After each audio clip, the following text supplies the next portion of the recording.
Recentemente o Gaules, que é um dos maiores streamers do Brasil, se não o maior, entrou em maus lençóis por causa desse vídeo aqui. E MST, porra, velho, gosta da MST, abre a casa aí pros caras sem teto e dormir na sua casa, velho. Quem defende MST, abre a casa aí. Quantos moradores sem teto você tem em casa aí? Só pra eu descobrir, velho. Só pra eu saber, só pra eu ficar informado. Quantos sem teto você tem aí se abriga na sua residência? MST é bonito quando invade a residência dos outros, né? Quando você vê na TV e dá risada e fala, ah, se fudeu, invadir a residência dos outros. Pô, os caras trampam. Se o cara quer ter 15 residências, o cara trampou pra ter 15 residências, velho. Vai lá, para de reclamar, sai da internet e vai comprar 15 imóveis aí pra vagabundo invadir. Oxi, não abriga não abriga ninguém em casa, não adota nenhuma criança e fala, MST, pô, é um movimento legal, movimento sem teto. Ah, puta que pariu.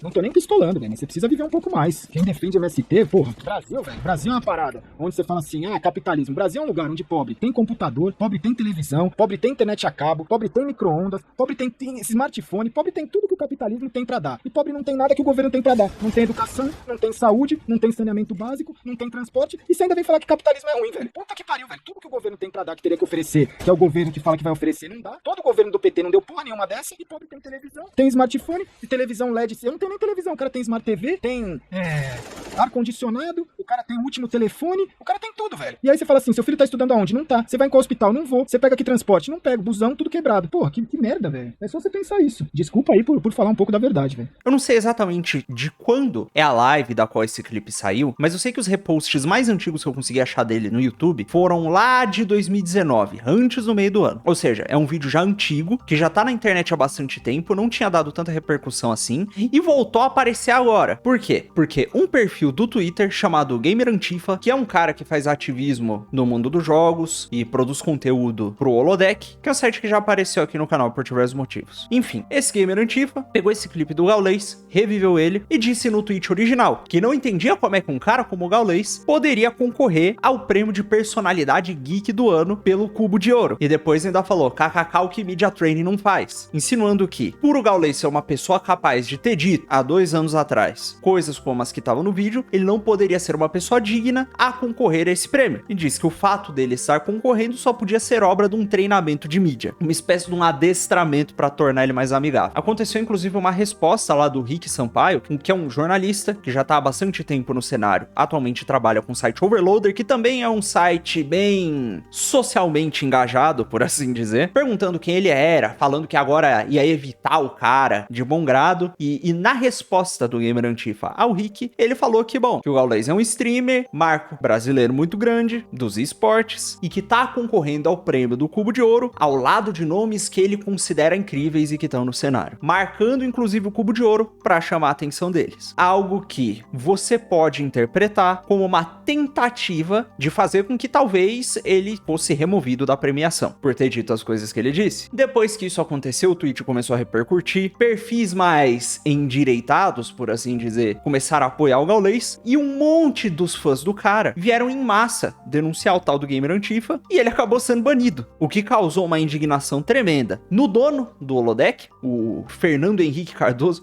é um nome engraçadíssimo, né? Que disse que aquilo era um absurdo, falou em outras ocasiões que esse negócio de cancelamento nem existia, e que eles só queriam que o Gaules se retratasse a respeito do que ele falou do movimento Sem Terra, do MST. O próprio Rick Sampaio veio a público também marcar o Twitter pra desfazer aquele banimento que ele considerava um absurdo, porque o Gamer Antifa, que produz conteúdo relevante, só tava denunciando o comportamento reacionário. Enfim, isso aí foi o que aconteceu. Eu sei que parece um negócio simples, um negócio bobo, e que nesse momento deve ter, pelo menos 80% do pessoal que me assiste deve estar falando kkkk, e tá errado, tem que banir mesmo. Gaules não disse nada de errado. Enquanto tem, sei lá, uns outros 20%, que também são muito bem-vindos aqui, falando que o que ele disse é um absurdo, e defendendo o tal do movimento que o Gaules atacou. Mas eu vou pedir a calma de todos vocês, porque esse vídeo não teria esse tamanho todo se o negócio fosse tão simples assim. Na verdade, tem um pouco mais de nuance no que tá acontecendo aqui, e a validade ou invalidade desse, entre aspas, cancelamento, ou dessa tentativa, pelo menos, que aconteceu ali, na verdade, independe da sua visão a respeito do MST. Não importa se você acha que o MST tá certo, se o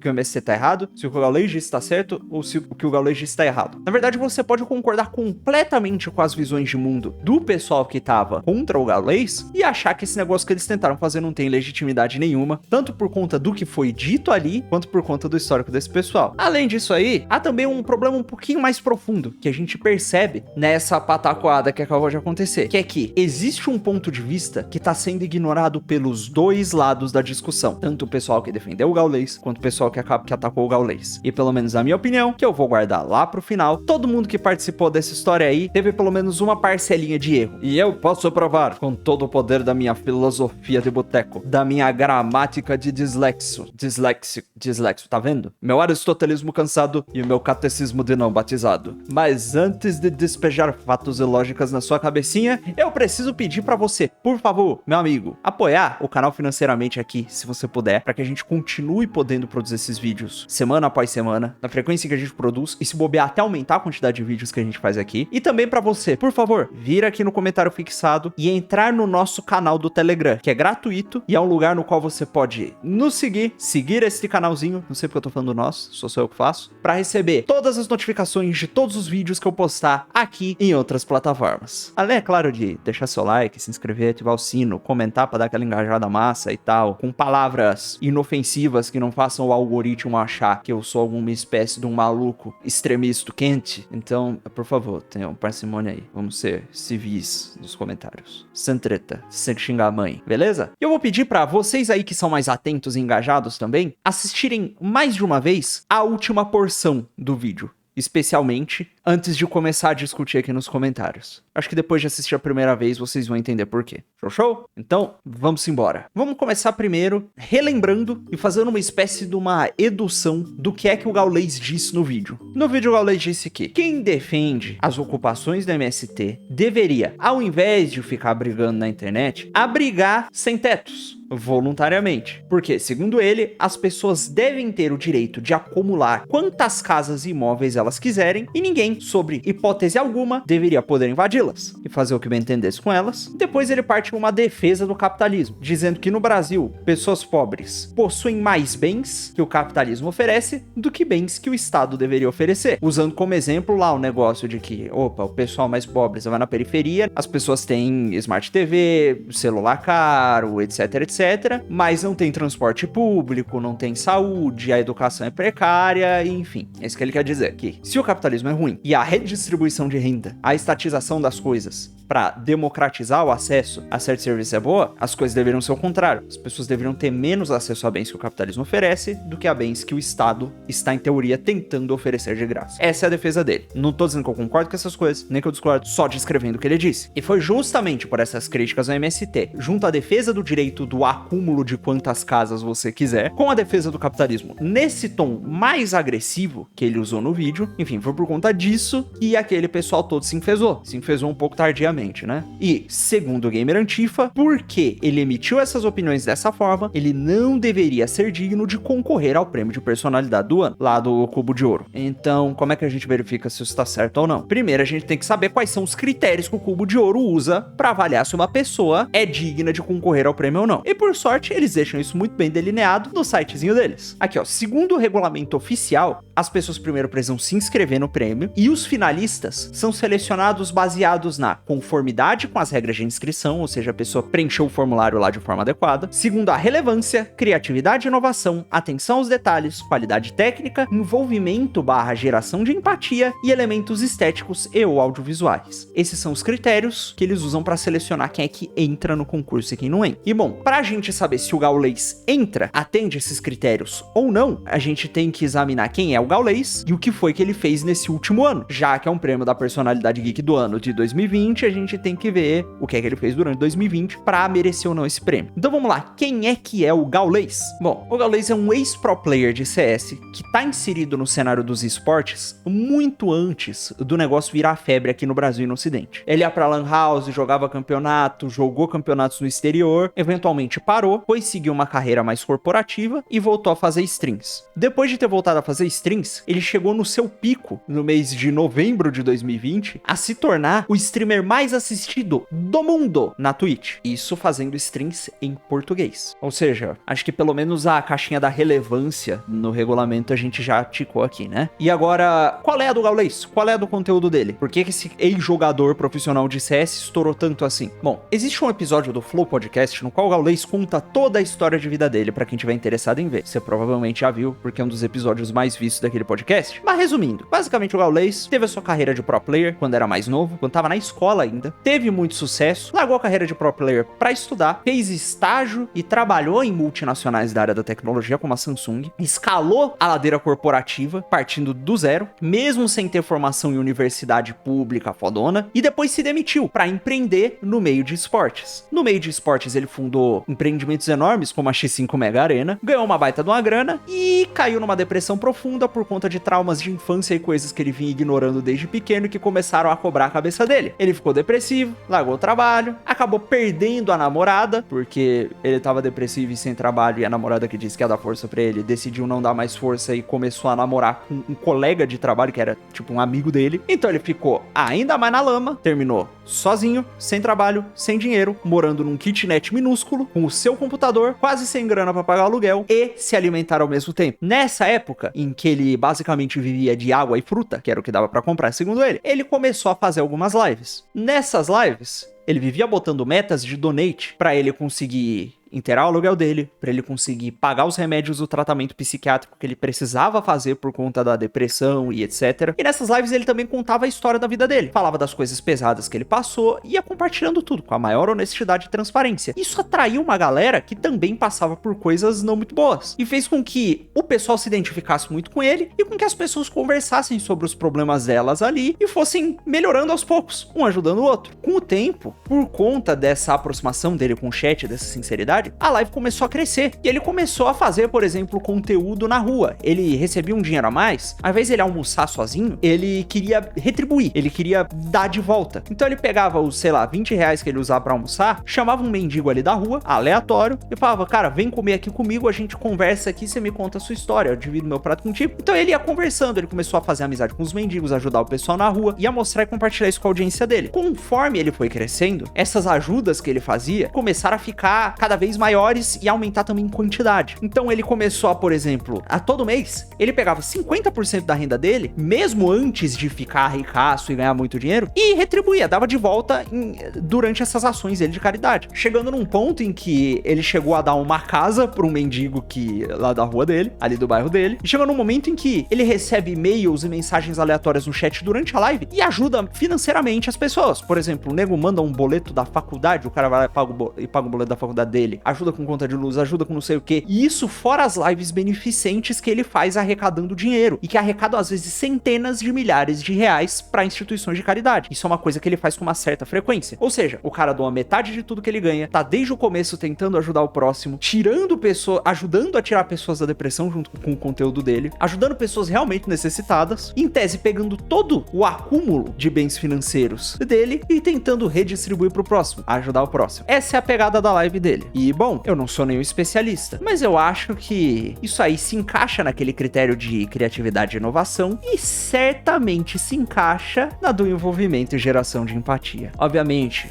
as lives do cara não são nenhum primor técnico, mas a qualidade é ok, então as categorias de qualidade audiovisual e elementos estéticos, enfim, provavelmente são atendidas. E é por isso que ele tá concorrendo ao prêmio de personalidade do ano de 2020, porque boa parte dessas coisas ele desempenhou em 2020, diferente desse clipezinho que pegaram aí, que é lá de 2019. Então, ou seja, independente da sua opinião a respeito do MST, independente da sua opinião a respeito do que o Gaules disse sobre capitalismo e esse tipo de coisa, o fato é que ele atende perfeitamente a todos os critérios de seleção dessa premiação de personalidade geek do ano. E o que ele disse a respeito daquilo não importa. Mas eu sei que isso isso não é o suficiente. E, francamente, se a gente fosse parar por aqui, esse vídeo ficaria muito chato, porque, na verdade, associado a essa tentativa de cancelamento, entre aspas, houve também um pedido de retratação a respeito do que ele disse sobre a MST. E, bom, o Gaules chegou a comentar isso diretamente na stream dele. Ele não respondeu às colocações que ele fez a respeito do MST e só disse que, na época em que ele fez aquele vídeo, ele tava com muita raiva acumulada, ele não tinha passado pela terapia que ele passou até então, ele não sabia de onde vinha a raiva dele, de onde vinha os problemas dele, de onde vinha tudo aquilo que ele tava carregando, ele não tinha resolvido isso ainda, e ele fazia esses comentários políticos divisivos com muito mais frequência, e que hoje em dia ele percebe que ele não deveria falar aquilo, que ele não deveria ter dito aquilo, e que hoje em dia ele entende tudo aquilo. Isso é congruente com a história de vida que ele conta. Ele fala que ele tem traumas psicológicos da época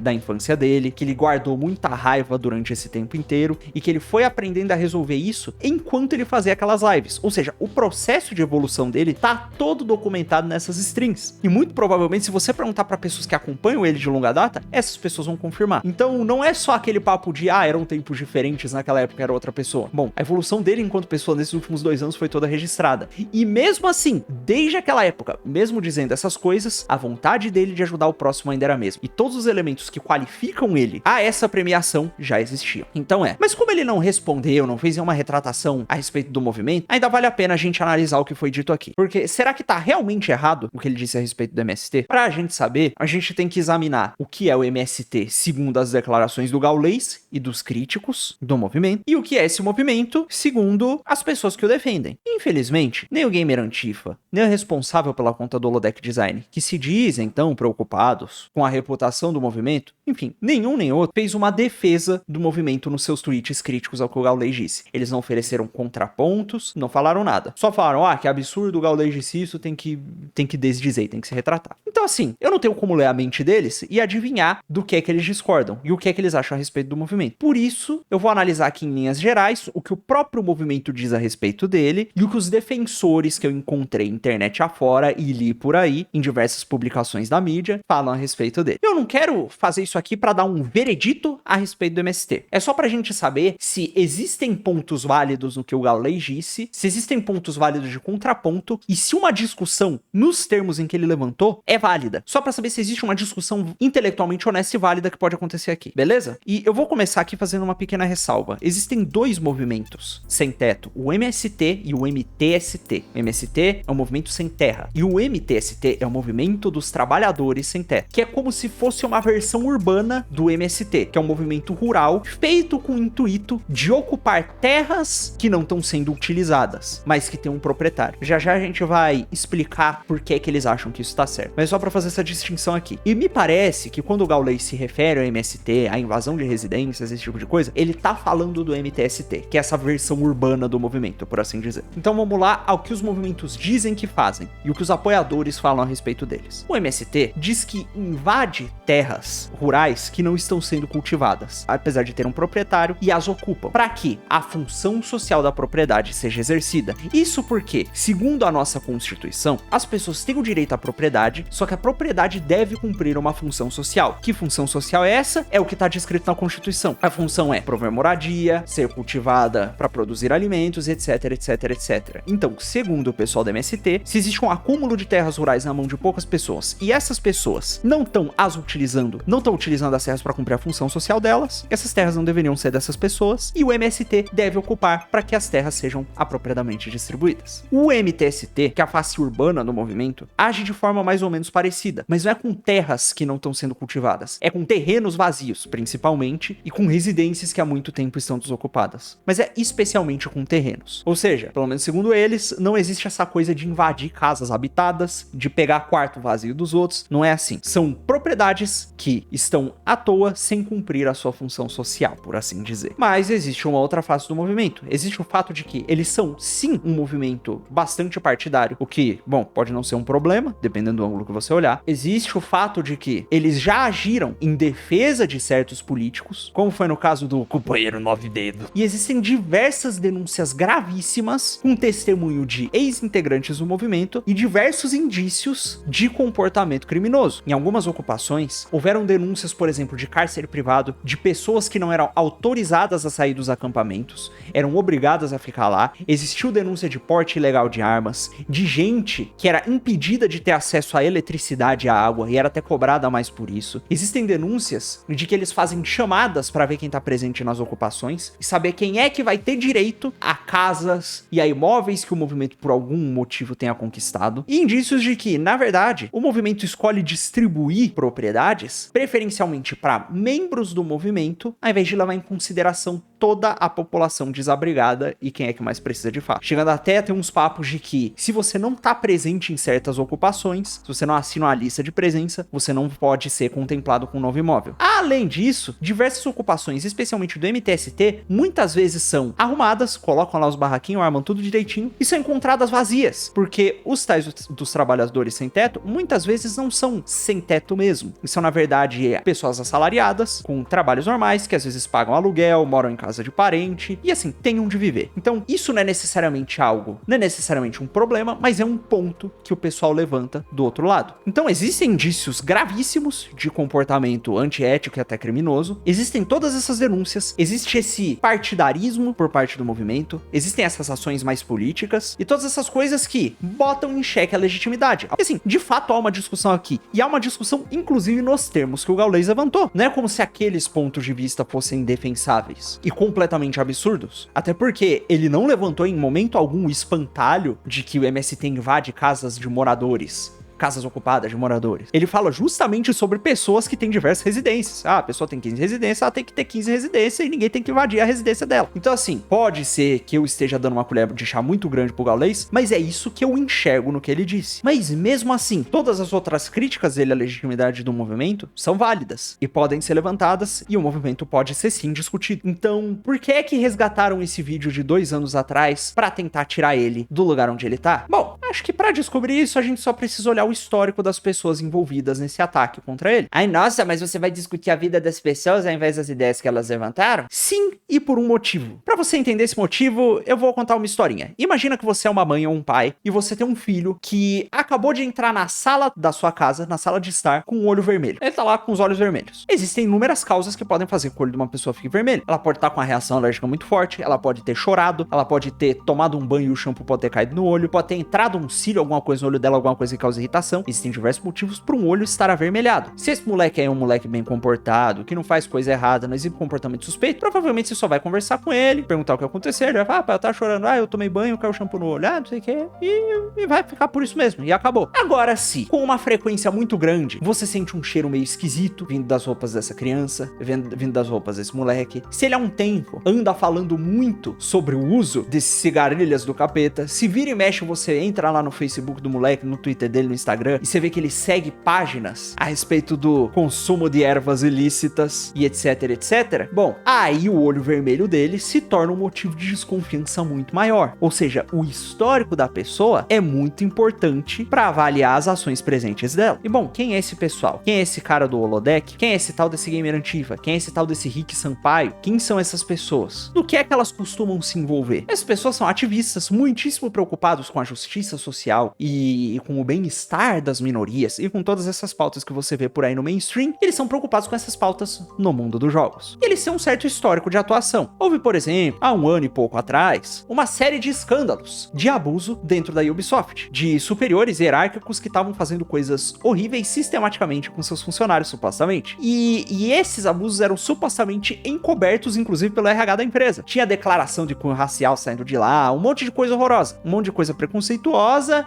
e esse pessoal preocupadíssimo com a justiça social, até chegou a comentar uma coisa ou outra, mas não fez nenhuma comoção a respeito disso. Mas houve uma coisa que a Ubisoft fez que deixou eles irritadíssimos, que foi uma abertura de um joguinho mobile deles, chamado Tom Clancy Elite Squad, na qual os vilões do jogo eram como se fossem integrantes de uma elite que se esconde nas sombras, usando movimentos igualitários para manipular as pessoas de forma conspiratória. E um desses movimentos igualitários que eles usavam, com pautas revolucionárias e etc, etc, tinha como um dos seus símbolos um punho levantado, que eles associaram ao Black Lives Matter e que fez com que eles fizessem uma campanha de boicote enorme contra a empresa inteira por causa dessa uma abertura desse jogo mobile que parecia referenciar tangencialmente um movimento que eles apoiavam. Entendi. Então eles não convocaram boicote nenhum quando a empresa estruturalmente estava fazendo com que funcionários e trabalhadores de verdade fossem abusados, trabalhadoras de verdade fossem abusadas, mas quando parece tangencialmente atingir o movimento político que eles gostam, aí tem que boicotar.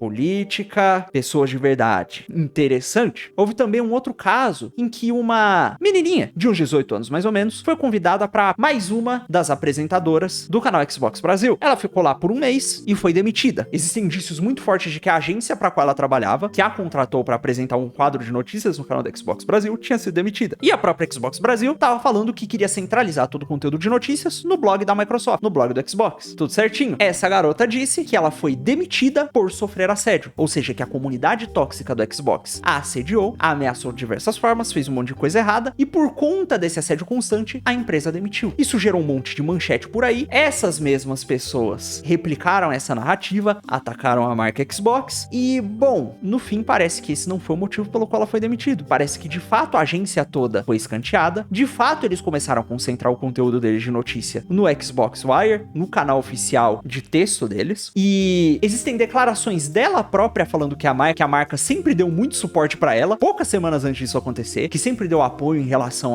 aos ataques que ela recebia e tal, ou seja, não faz sentido a empresa que dá apoio demitir ela porque ela tá sendo atacada. E além disso, eu fiz um levantamento estatístico na época, de todas as interações que a comunidade teve com ela, e coisa de 2 a 5% foram interações, dessas interações, foram críticas direcionadas a ela. E uma porcentagem ainda menor desses 2 a 5%, de fato foram tóxicos e insultaram. Tem todas as planilhas com todas as coisas e todos os dados que eu levantei na descrição original desses vídeos, se você quiser lá ver. Mas ainda assim, essas pessoas replicaram essa narrativa que não condiz com os fatos para perpetuar toda essa coisa dos gamers tóxicos, do machismo estrutural, do patriarcado e etc, etc, etc. E agora, pessoas que fazem parte deste mesmo grupinho, dessa mesma patotinha, desta mesma panelinha, enfim, uma das pessoas que tá ali nesse meio aparece cavucando um vídeo de anos atrás de um streamer famoso que provavelmente discorda dele politicamente pra aparentemente tentar queimar o cara e talvez até, pelo que me parece, são só impressões minhas, tentar tirar ele da premiação. Isso tudo apesar de todo o bem que esse cara faz pra pessoas desfavorecidas e de todas as pessoas até sem teto que ele já ajudou financeiramente e até ajudou a brigar. Não sei, pra mim fica difícil olhar pra isso e não enxergar aqui mais um ataque por conta do pensamento, por conta de divergências ideológicas e políticas, do que qualquer outra coisa. Até porque isso aí é evidentemente a priorização de uma pauta ideológica, novamente, de uma coisa politizada, da hegemonia de pensamento, é colocar isso acima do bem-estar de pessoas reais, de gente real que pode ser ajudada pelo Gaules, ou de gente real que estava sendo prejudicada pelas coisas que eles estavam defendendo anteriormente. É sobre narrativa, é sobre pureza de pensamento, é só sobre isso. Isso não pode ser admitido. Mas agora, deixando isso aí um pouquinho de lado, por mais que você deteste o Patrulha de Pensamento, por mais que você não goste do MST, como eu pessoalmente também não gosto, por mais que você também o condene, e por mais que você concorde também com o que o Gaules disse, a gente tem que lembrar que, ainda assim, independente de tudo isso, as coisas não são tão preto no branco quanto o que ele estava falando. Em relação à situação dos brasileiros, a gente tem que lembrar que existem 6,9 milhões de pessoas desabrigadas, enquanto existem mais de 6 milhões de imóveis vazios no Brasil. A gente tem que lembrar que muitos desses imóveis estão vazios porque eles são objetos de especulação imobiliária, porque as pessoas compram imóveis, desenvolvem terras ali em volta, os mantêm vazios para depois tentar vender por um preço mais alto e fazer um lucro em cima. Enquanto isso tá acontecendo, enquanto essas pessoas estão lucrando, utilizando inclusive imóveis em periferia para fazer esse tipo de aposta, por assim dizer, muitas vezes para gerar lucro até para fundos imobiliários, e muitas vezes com um certo financiamento do governo, enfim, enquanto isso tá acontecendo, existem pessoas que não têm onde morar. E por mais que você goste do MST e acha que ele seja uma solução, ou que algo parecido seja uma solução, por mais que você ache que o governo socializar a propriedade, fazer o programa assistencialista seja bom,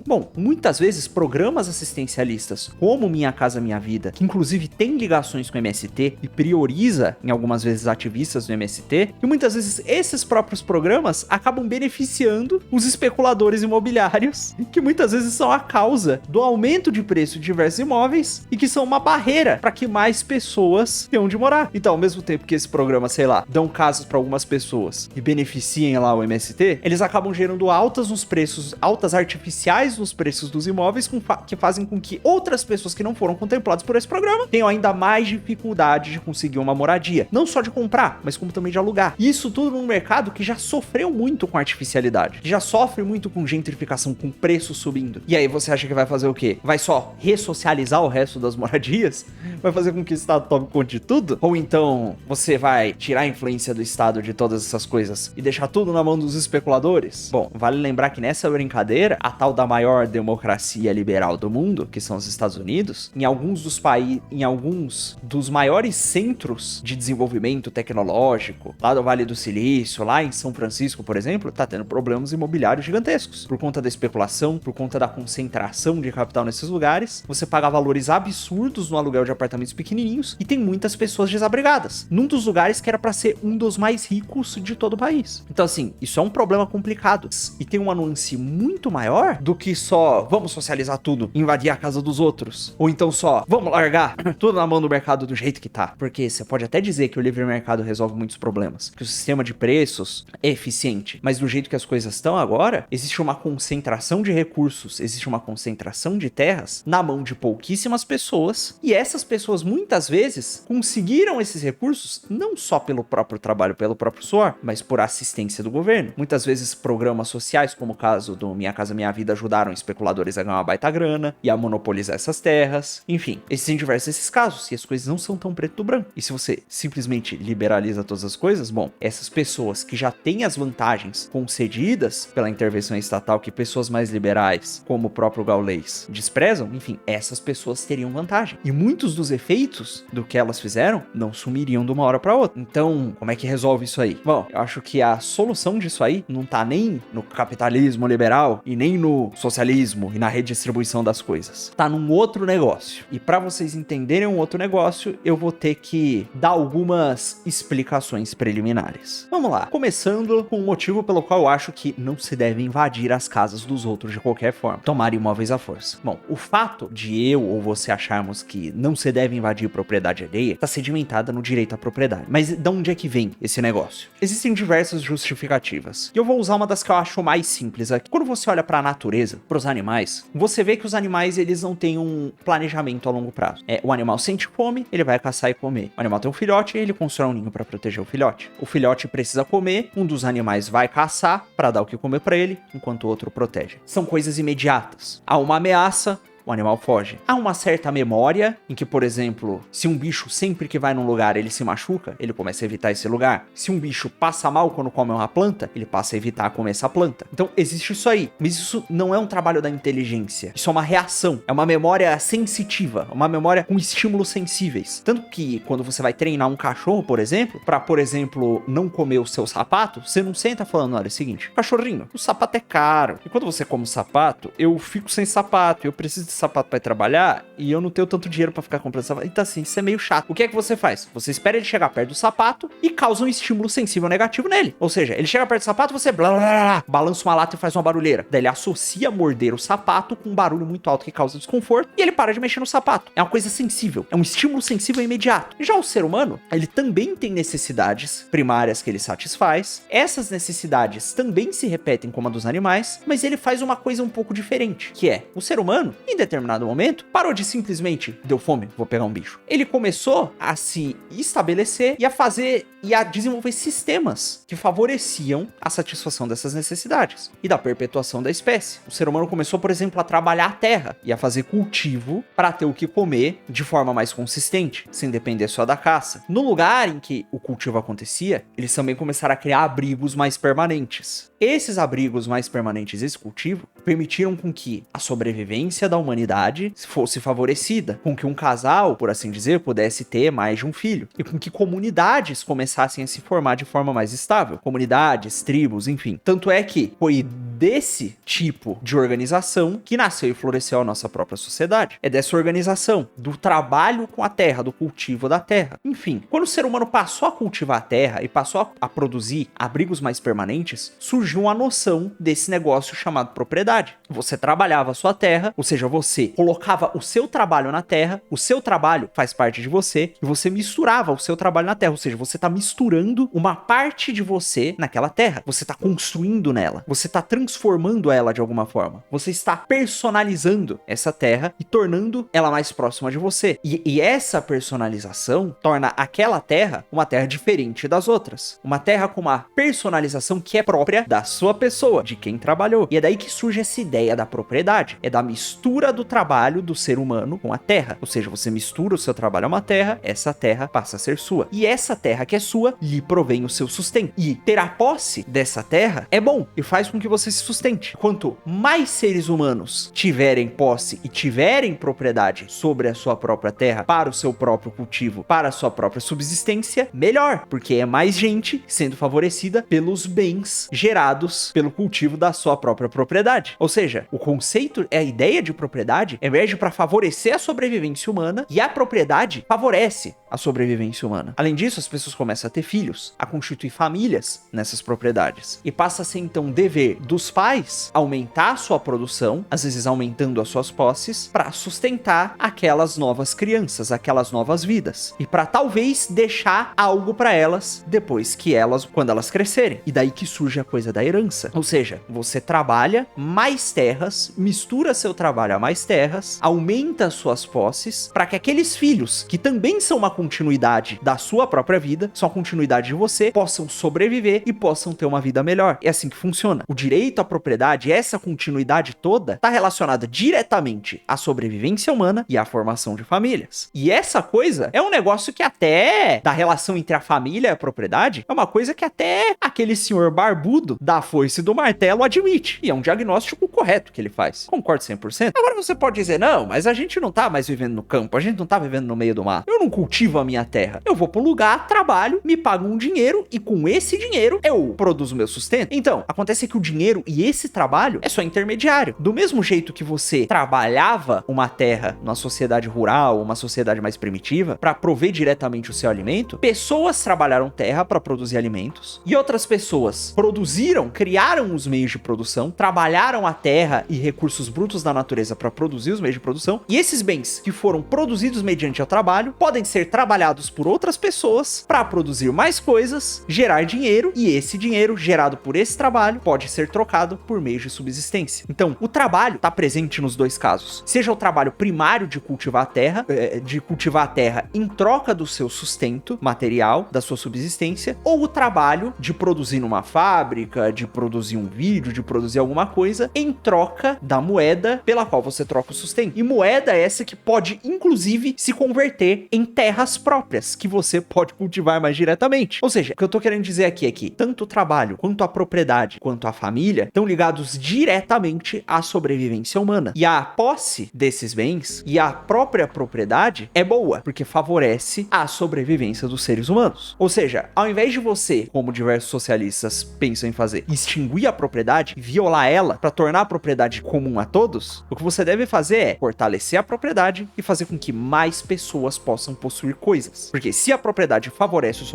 a sobrevivência humana, abolir a propriedade não deve favorecer. E na verdade, em diversas das tentativas que se tiveram de abolir a propriedade, de fazer essa redistribuição forçada, o que aconteceu foi uma concentração ainda maior de riquezas na mão de menos pessoas ainda, que eram as elites políticas, ao invés de serem as elites financeiras, como é hoje em dia. Enfim, é por isso que a propriedade é importante, é por isso que a propriedade é inviolável, é por isso que o trabalho é inevitável. Mas agora, o governo não pode intervir nisso aí? E a resposta é não, porque o governo é uma superestrutura que vem depois do conceito de propriedade e do estabelecimento das famílias. A família é a primeira sociedade. A hierarquia familiar e a propriedade da família, as terras da família e a defesa dessas terras vem muito antes da formação de qualquer governo. Na verdade, é das famílias, é da convivência das famílias em comunidade que surgem as primeiras tribos, e dessas primeiras tribos que surgem essas primeiras hierarquias e que vem essa ideia de governo. Você tem lá, por exemplo, em tribos mais primitivas, a figura do pajé, a figura do sábio da vila, a figura do rei, que muitas vezes escuta os sábios. Enfim, dá pra ver que a figura do governante, ela vem depois. Ela vem depois e ela vem pra servir a comunidade, pra servir a família e pra servir a família enquanto proprietária das suas próprias terras. Então, o governo não tem que meter o bedelho na distribuição dessas propriedades. Ele tem que assegurar que elas sejam protegidas e que essas famílias tenham condição de viver. Não deve interferir, inclusive, na ordem familiar. Ele pode auxiliar, ele pode ajudar, mas ele não pode interferir, porque a família e a propriedade vêm antes do rei, vêm antes do governo. governo. E tentar inverter as coisas e tentar colocar o governo para redistribuir propriedade à força em detrimento da soberania das famílias, das comunidades e da propriedade particular é inverter a ordem natural das coisas. É tentar construir um castelo de cartas de cabeça para baixo. Do mesmo jeito é remover essas bases. Remover a propriedade e remover a família é remover as bases das quais a sociedade tá apoiada. Mas ainda assim, respeitando a propriedade, respeitando a família, respeitando essas coisas todas, surgem certas desigualdades. E algumas pessoas podem achar que isso é um problema. Mas acontece que a desigualdade é uma condição natural do ser humano. As pessoas são diferentes, têm aptidões diferentes e vão viver de formas diferentes e desiguais. E isso é bom. Se não houvesse desigualdade, eu não poderia fazer esse vídeo. Porque, por exemplo, esse vídeo mesmo em si, eu precisei de um computador que tá rodando um sistema operacional e nesse sistema operacional tá rodando o software de captura de imagens e o software de edição que eu usei para produzir esse vídeo. Eu não sou engenheiro e eu não sou programador. E eu não teria condições de produzir esse computador, de produzir meu sistema operacional, de produzir essa câmera e o meu software de edição. Mas existem pessoas que têm. E essas pessoas não teriam condições de produzir esse vídeo. E existem graus de qualificação diferentes, existe toda uma demanda diferente, existe uma demanda muito grande por esse hardware, existe uma demanda muito grande por sistemas operacionais e existe uma outra demanda por esses vídeos. E por conta disso, a recompensa por produzir essas coisas é diferente. Então existe uma desigualdade que é inata. Então é natural que os trabalhos sejam desiguais e que as recompensas por essas coisas, por esses trabalhos desempenhados, também tenham um certo nível de desigualdade. Porque as pessoas dão valores diferentes a essas coisas diferentes. Isso é natural. Em certa medida, isso é até desejável. Mas ainda assim, levando isso em consideração, existem casos extremos de pessoas que não conseguem trabalhar e de pessoas que, conseguindo trabalhar, não são recompensadas de forma a conseguir viver. E isso é que é o problema, quando pessoas não recebem dinheiro suficiente pelos seus trabalhos. E quando a gente olha para pessoas que estão trabalhando sem conseguir se sustentar, ao mesmo tempo que existe uma certa pequena elite com dinheiro saindo pelos ouvidos, é que a coisa começa a ficar esquisita. Agora, voltando ao problema da desigualdade e da distribuição de terras. A gente sabe que a propriedade é boa, que ter as suas terras é uma coisa boa, que te dá uma certa segurança. Se você tem as suas próprias terras, a sua própria moradia, você pode cultivar o que comer nelas, você pode criar bichos, você pode criar diversos meios de subsistência dentro da sua própria terra. Se ocorre uma crise e você tem como defender a sua terra, você tem abrigo seguro e você tem formas de subsistência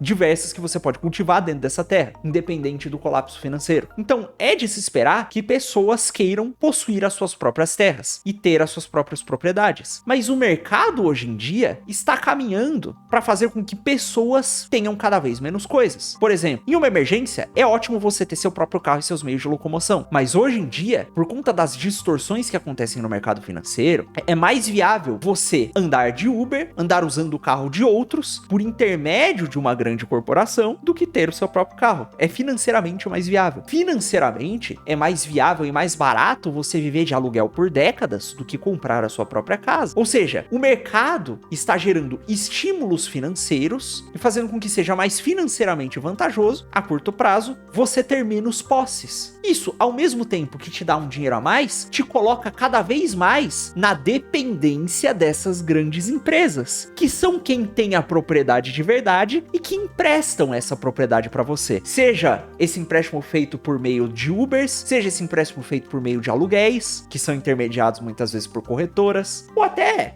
o próprio Elon Musk, que tá, por exemplo, querendo fazer um lance de que você pode comprar um Tesla, que ao invés de você comprar o seu próprio carro, o seu próprio Tesla, você aluga o carro quando você precisa. E quem tem os carros? Bom, quem tem foi quem comprou antes. Foram as elites financeiras que tiveram a possibilidade de comprar antes. Ou foi a própria Tesla. Ou seja, os seus meios de transporte, a sua moradia, estão se concentrando nas mãos de algumas poucas elites financeiras e você está na mão delas. Por mais que você esteja recebendo uma recompensa financeira por isso, você está pagando por isso com a potencial perda da sua liberdade, porque ela está na mão dessas poucas elites. E quanto mais elas acumulam essas posses, mais o preço da propriedade, de possuir a sua própria casa, de possuir sua própria terra, de possuir seus próprios bens, seu próprio carro, etc, ele aumenta. E cada vez mais ele fica mais longe do alcance das pessoas comuns. Ou seja, se você deixa na mão do mercado, não acontece uma distribuição de propriedade mais igual entre as pessoas. Acontece uma concentração de propriedade cada vez maior na mão dessas elites. Ou seja, de um lado a gente tem o fato de que ter propriedade é bom, de que violar a propriedade é ruim, e de que tentar redistribuir a força, como os socialistas tentam fazer e como o próprio MST prega, gera uma centralização maior da propriedade na mão de poucos indivíduos e de elites políticas. Do outro, a gente tem hoje em dia um mercado que, por mais que tenha sim diminuído a pobreza depois da Revolução Industrial, por mais que tenha gerado sim diversos confortos, tá cada vez mais concentrando toda a propriedade nas mãos de poucas elites. Elites financeiras, que muitas vezes não têm as melhores das intenções, especialmente quando você olha mais no longo prazo. Ou seja, acontece alguma coisa, algum vício no mercado que faz com que essas empresas que crescem demais deixem de desejar somente o lucro e passem a trabalhar por controle, para restringir a concorrência, para ter mais controle sobre o mercado e para ter mais poder sobre a sociedade como um todo. E como é que se resolve isso? Se resolve isso de maneira ANCAP, tirando completamente o estado da jogada agora? Bom, os países que estão sendo menos afetados por essas grandes empresas, por esses grandes oligopólios hoje em dia, são justamente os países em que o próprio estado está cortando as asinhas delas. E os países que estão deixando elas agirem ao seu bel prazer são os que estão sofrendo mais sobre censura e sobre o julgo desse pessoal. Então me parece que se você simplesmente tirar o estado da jogada, nesse momento, a coisa vai desandar. Então o que é que deve ser feito? Será que dá para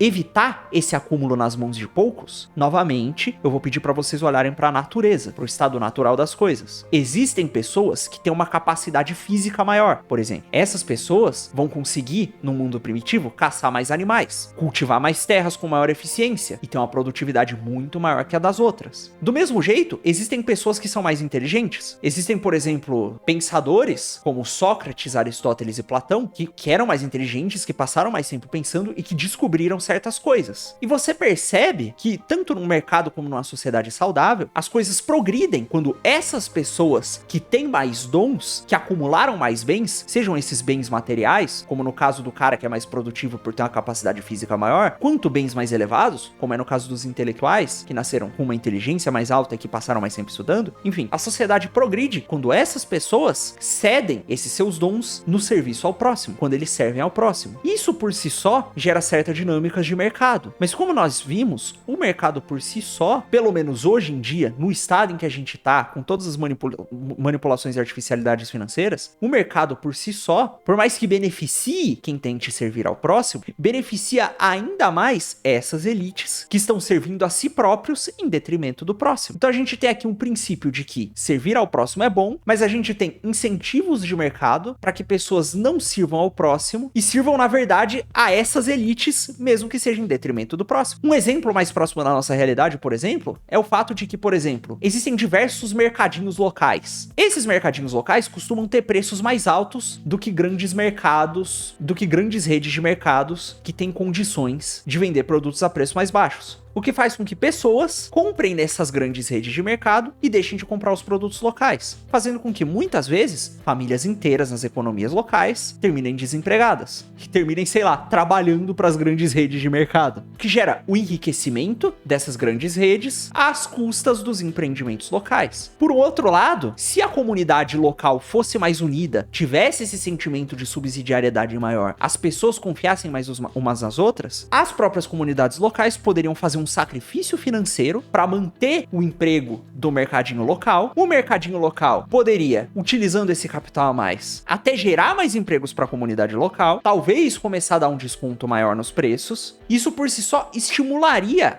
a economia local a funcionar de forma mais saudável. As pessoas poderiam, por exemplo, passar a agir de forma mais comunitária, a fazer talvez uma hortinha local, no qual as pessoas plantam seus próprios alimentos para compensar o déficit financeiro que tá rolando por eles estarem pagando mais caro em certos produtos no mercado local. Poderia ter essa aproximação geral da comunidade que tornaria a comunidade muito mais resistente até a adversidades econômicas. Mas para que isso aconteça, é necessário que as pessoas confiem umas nas outras e façam esses sacrifícios umas pelas outras, muitas vezes em detrimento do estímulo financeiro imediato. Isso faria com que as pessoas dessas comunidades locais que têm essa aptidão para gerar mais riquezas, para criar empreendimentos mais inovadores, em que essas pessoas utilizassem essas suas aptidões para beneficiar a própria comunidade e gerar mais riqueza para ela. Mas isso só é possível se houver esse autossacrifício logo de começo, se houver esse sentimento de subsidiariedade. E além disso, os problemas de desigualdade, de pobreza, costumam ser resolvidos normalmente por meio de caridade. Não só por pessoas dando bens materiais às outras, mas por pessoas ajudando a educar ao próximo, por pessoas ajudando as outras a terem condições de trabalhar, pelo veterano na indústria que pega um moleque para ser o aprendiz dele, por esse tipo de coisa. E curiosamente, tudo isso independe de posicionamento político. E na verdade a política é secundária em relação a isso. Inclusive nesse sentido, você tem até ação de cooperativas, que são essas empresas nas quais os próprios membros da comunidade investem para construir a infraestrutura e eles são proprietários dos próprios meios de produção. Isso é feito de forma completamente voluntária e não coercitiva. Existem cooperativas de diversos tipos, desde cooperativas financeiras até de empréstimo, até cooperativas imobiliárias, que ajudam a economia local, enriquecem todo mundo, dão lucro para toda a comunidade local, sem dever sequer um puto para essas elites financeiras. Isso pode ser feito, isso gera frutos para a comunidade local, mas requer um certo sacrifício, requer a subsidiariedade, requer a boa vontade das pessoas. E aí, como é que faz para restaurar isso aí? Porque evidentemente, o mercado tem um certo vício. E esse vício vem do próprio ser humano. E essa concentração que acontece no mercado e que acontece quando você tenta fazer a redistribuição forçada de forma socialista, acontece porque, nos dois casos, quem tá fazendo isso são seres humanos falíveis e corruptíveis, que vão falhar e que vão se corromper e que vão gerar esse tipo de concentração. E esse tipo de sacanagem. E como é que você faz pra combater isso? Pra combater isso, você precisa de um negócio chamado moral e de um negócio chamado virtude. As pessoas não se tornam mais subsidiárias e não se tornam mais altruístas se elas não olham pra dentro delas mesmas, enxergam esses defeitos e esses vícios delas e aprendem a combatê-los. E as pessoas não passam a se ajudar se elas não têm uma moral comum que elas respeitam entre si, com a qual todas elas concordam e que elas lutam pra que essa moral se faça presente na sociedade. Mas nas sociedades mais saudáveis e nas sociedades que enriqueceram mais rápido, essa moral nunca se fez presente sem um negocinho chamado religião. Nunca. Você pega a fundação dos próprios Estados Unidos, que enriqueceram muito rápido durante a sua fundação, e você vê que todos os princípios que geraram a liberdade deles foram derivados do cristianismo protestante que eles seguiram. Você vê boa parte das resoluções de conflito, em toda a Europa, por exemplo, todas elas se deram por meio da moral cristã que muitos países compartilhavam. Você vê, por exemplo, boa parte das questões do racismo, do combate a certos preconceitos, se deram por meio da moral, e muitas das vezes da moral religiosa. Eu não tô falando que todo mundo tem que virar cristão, apesar de eu evidentemente ser um cristão, um católico, mas eu tô dizendo que enquanto a gente olha só para dentro de si, só pro que é vantajoso financeiramente, essa desconfiança vai continuar acontecendo. Enquanto a gente não para de olhar para si e passa a olhar pro próximo e passa a agir pelo bem comum, pelo bem maior, as coisas não vão mudar. Ou seja, se você não quer aceitar que as pessoas têm que ter uma moral religiosa, você tem que aceitar que as pessoas têm que ter um apreço pelo bem maior, pelo bem comum, e tentar cultivar esse bem comum em si, nas suas comunidades, e cultivando esse bem comum nas suas comunidades, as pessoas passam a fazer o bem umas pras outras, e aos poucos, de dentro pra fora, do local pro geral, as coisas vão melhorando. É assim que se faz. É sendo você mesmo caridoso, é você construindo virtudes dentro de si mesmo, é você buscando se tornar uma pessoa melhor, baseado em certos princípios morais, mostrando isso pra quem tá próximo de você, ajudando o próximo e ensinando o próximo a ajudar quem tá em volta de si. É só assim que isso se faz. Isso é muito difícil fazer hoje em dia, numa sociedade em que a gente relativizou completamente a moral. Ou seja, sem a intenção explícita de servir a um bem maior antes de servir a si mesmo, é impossível ter uma sociedade saudável. E vocês vão me desculpar, mas boa parte desses princípios são fundamentados em religiões como a cristã, como a religião judaica. E na verdade, todo esse raciocínio mais econômico, toda essa derivação do direito da propriedade e tudo isso que eu acabei de passar a última meia hora fazendo aqui, não fui eu que inventei. E é um raciocínio que um papa chamado Leão XIII já tinha desenvolvido na sua encíclica chamada Rerum Novarum, que inspira o que é chamado de a doutrina social da igreja, que se desenvolveu para além dessas coisas econômicas e que influenciou diversos pensadores como o Belloc e o Chesterton, e que é a base sobre a qual eu raciocino para boa parte do conteúdo que eu faço aqui. Então assim, todas essas verdades são perceptíveis, por assim dizer, na natureza humana, mas elas só são completas e só são resolvidas com uma coisa que tá para além dessas observações do natural, tá para além das observações materiais, do que é vantajoso financeiramente, do que é vantajoso materialmente. Todas essas observações e esses problemas só podem ser resolvidos com uma moral que leva em consideração o transcendente, que leva em consideração algo que te transcende, que vai além de você mesmo e do seu próprio autointeresse. E a forma, pelo menos como eu resolvo isso, é com um negócio chamado amor ao próximo, ensinado por um tal de Jesus Cristo, que tem uma doutrina que ensina que o ser humano tem um desvio moral chamado pecado original, que afeta a alma de todo ser humano, que faz com que a gente tenha uma tendência a fazer o mal, uma tendência pro pecado, uma tendência pro egoísmo, uma tendência que a gente verificou ao examinar os problemas do livre mercado e do socialismo agora há pouco. Enfim, a antropologia cristã diz que existe essa tendência, que por conta dessa tendência, um tal de um Jesus Cristo teve que encarnar no corpo do homem, que se sacrificar para limpar o peso do pecado original, e ele fez isso por amor. Ou seja, o sumo bem, que é o próprio Deus encarnado, por amor ao ser humano pecador que é indigno, se sacrificou para nos limpar da pena do pecado original. E a gente, sabendo que o sumo bem, que o maior bem que existe, se sacrificou por nós, seres humanos indignos, temos o dever de amar o sumo bem, de amar o bem maior. E amando o bem maior e sabendo que o bem maior nos ama, aí sim a gente consegue ter um amor a nós mesmos. E amando a nós mesmos pelo amor de Deus, a gente consegue amar o próximo. E esse tipo de amor é um amor muito específico. Não é um amor que quer conforto, é um amor que quer o bem, que quer que nós sejamos pessoas melhores, mais virtuosas, mais pacientes e mais caridosas. Porque são esses os princípios que emanam do sumo bem, do próprio Deus. E é só seguindo a esses princípios e os aplicando na nossa vida cotidiana e nas nossas atividades econômicas que nós podemos ter uma sociedade que não vai ser completamente desigual, mas que vai ser mais justa e na qual as pessoas podem ter condições melhores de vida. Isso se faz aos poucos. Se faz com você tomando consciência dessas coisas, tentando incorporar essas coisas na sua própria vida, tentando ajudar o próximo, ensinando isso ao próximo aos poucos enquanto você ensina a si mesmo e estimulando com que isso seja feito em uma escala maior. Espalhando isso na sua vida, na sua comunidade, pro exemplo da sua comunidade prosperando, influenciar as comunidades vizinhas e fazer com que a mensagem se espalhe e a coisa melhore aos poucos. É só assim que as coisas podem ser feitas. E todas as tentativas de fazer de outro jeito deram errado. E, curiosamente, o Gaulês, por mais que ele não seja uma pessoa cristã, por mais que ele seja um cara espírita, que discorda e muito de mim do ponto de vista teológico, é isso que esse homem, com o qual eu tenho diversas discordâncias, está fazendo. Sendo caridoso. Ajudando ele do jeito que ele pode, com o que ele tem ao próximo. E é isso que, porque ele acredita num bem maior, num bem que o transcende e que tá além dele. E é isso que a gente deve tentar fazer também nas nossas vidas. Enfim, foi um vídeo muito mais longo do que deveria, mas eu não podia deixar a oportunidade de ensinar essas coisas passar. Se você gostou desse vídeo, deixa seu like, comenta aqui se você concorda com o que eu disse, se você discorda, manda esse vídeo para um amigo que precisa ouvir essas coisas e tenta reassistir isso aqui diversas vezes para entender isso aqui de forma mais profunda, praticar essas coisas na sua própria vida e buscar se aproximar desse bem maior, beleza? Não esquece de contribuir financeiramente para esse canal, porque a gente precisa das contribuições pro canal sobreviver, e de rezar um Pai Nosso pra mim antes de dormir, por favor, sério, isso me ajuda muito. Muito obrigado. Até mais e, enfim, Deus os abençoe, é isso aí.